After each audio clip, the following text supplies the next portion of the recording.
Allahu Allahu Allahu Allah. السلام علیکم ورحمۃ اللہ وبرکاتہ۔ رب اشرح لی صدری ویسر لی امری واحلل عقدۃ من لسانی یفقہوا قولی۔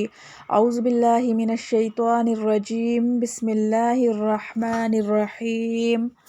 سنلقی فی قلوب الذین کفروا الرعب بما اشرکوا باللہ،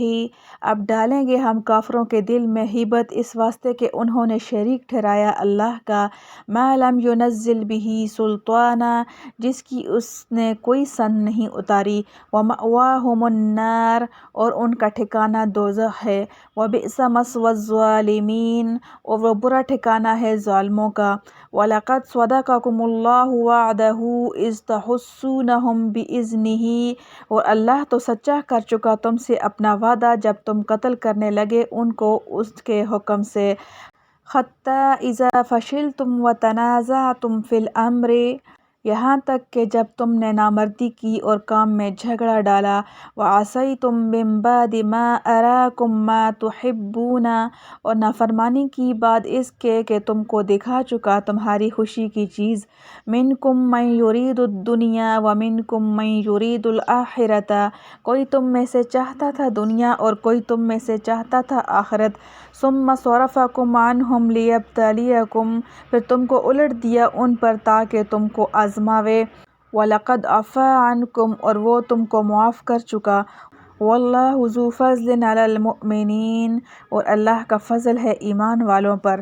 ربط آیات، سابقہ آیت میں اللہ تعالیٰ کا ناصر و مددگار ہونا مذکور تھا، ان آیات میں نصرت الہی کے کچھ واقعات کا ذکر ہے۔ خلاصہ تفسیر، ہم ابھی ڈالے دیتے ہیں رعب ہیبت کافروں کے دلوں میں بسبب اس کے کہ انہوں نے اللہ کا شریک ایک ایسی چیز کو ٹھہرایا جس کے قابل شرکت ہونے پر اللہ تعالیٰ نے کوئی دلیل نازل نہیں فرمائی، نہ لفظاً اور صراحتاً اور نہ معناً، یعنی ایسی دلیل جس کا شرح میں اعتبار ہو۔ اس میں تمام دلائل عقلیہ قطعیہ داخل ہو گئے، مطلب یہ کہ یوں تو ہر جاہل اپنی کوئی دلیل پیش کیا ہی کرتا ہے مگر کوئی قابل اعتبار دلیل ان کے پاس نہیں، اور ان کی جگہ جہنم ہے اور وہ بری جگہ ہے ظالموں کی۔ اس جگہ میں کفار پر رعب و ہیبت طاری کرنے کا جو وعدہ ہے اس کا ظہور اس طرح ہوا کہ اول تو باوجود اس کے کہ شکست مسلمانوں کو ہو رہی تھی، مشرکین عرب بلا کسی ظاہری سبب کے مکہ کی طرف لوٹ گئے بیضاوی، پھر جب کچھ راستہ طے کر چکے اور اپنی حماقت پر افسوس کرنے لگے کہ جب مسلمان دم توڑ چکے تھے تو اس وقت وہاں سے واپس آنا کوئی دانشمندی نہیں تھی، اور پھر مدینہ کی طرف واپسی کا کچھ ارادہ کیا تو اللہ نے ان کے دلوں پر ایسا رعب ڈالا کہ مدینہ کی طرف بڑھنے کی ہمت نہ ہوئی۔ کسی راہ چلتے گاؤں والے سے کہہ دیا کہ ہم تجھے اتنا مال دیں گے، تم مدینہ جا کر مسلمانوں کو ڈرا دو کہ وہ پھر لوٹ کر آ رہے ہیں۔ یہاں یہ سارا واقعہ حضرت صلی اللہ علیہ وسلم کو بذریعہ وحی معلوم ہو گیا تو رسول اللہ صلی اللہ علیہ وسلم ان کے تعاقب کے لیے مقام حمراء الاسد تک پہنچے مگر وہ بھاگ چکے تھے۔ یہ آیت اسی واقعہ کے متعلق نازل ہوئی۔ اگلی آیتوں میں غزوہ احد کے اندر مسلمانوں کی عارضی شکست اور مغلوبیت کے اسباب کا بیان ہے۔ ارشاد ہے، اور یقیناً اللہ تعالیٰ نے تو تم سے اپنا وعدہ نصرت کو سچا کر دکھایا جس وقت کہ تم ابتدائی قتال میں ان کفار کو بحکم خداوندی قتل کر رہے تھے، اور یہ تمہارا غلبہ آہستہ آہستہ بڑھتا گیا یہاں تک کہ تم خود ہی راہ میں کمزور ہو گئے۔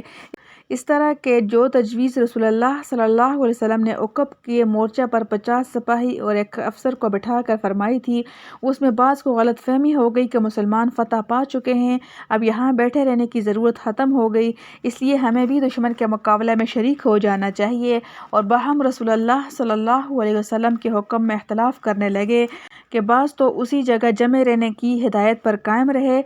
مگر بعض دوسروں نے دوسری تجویز پیش کر دی۔ انکار و ملامت اسی دوسری تجویز پر ہے کہ اور تم رسول اللہ صلی اللہ علیہ وسلم کے کہنے پر نہ چلے بعد اس کے کہ تم کو تمہاری دل خواہ بات آنکھوں سے دکھا دی تھی، یعنی مسلمانوں کا غلبہ دکھلایا تھا، اور اس وقت تمہاری یہ حالت تھی کہ تم میں سے بعض تو وہ تھے جو دنیا کا لینا چاہتے تھے، یعنی کفار کا تعاقب کر کے مال غنیمت جمع کرنا چاہتے تھے، اور بعض تم میں سے وہ تھے جو صرف آخرت کے طلبگار تھے۔ اب چونکہ بعض سے رائے کی کمزوری اور خلاف حکم رسول اللہ صلی اللہ علیہ وسلم دوسری تجویز پیش کرنا اور آپ صلی اللہ علیہ وسلم کے کہنے پر نہ چلنا اور طلب دنیا جیسے بعض امور سرزد ہو گئے تو اللہ تعالیٰ نے آئندہ کے لیے اپنی نصرت کو بند کر لیا اور پھر تم کو ان کفار پر غالب آنے سے ہٹا دیا، باوجود ہے کہ یہ عارضی شکست تمہارے فعل کا نتیجہ تھی، مگر پھر بھی من جانب اللہ یہ عمل بطور سزا کے نہیں بلکہ اس مصلحت سے ہوا تاکہ خدا تعالیٰ تمہاری آزمائش ایمان کی فرما دے۔ چنانچہ اس وقت منافقین کا نفاق کھل گیا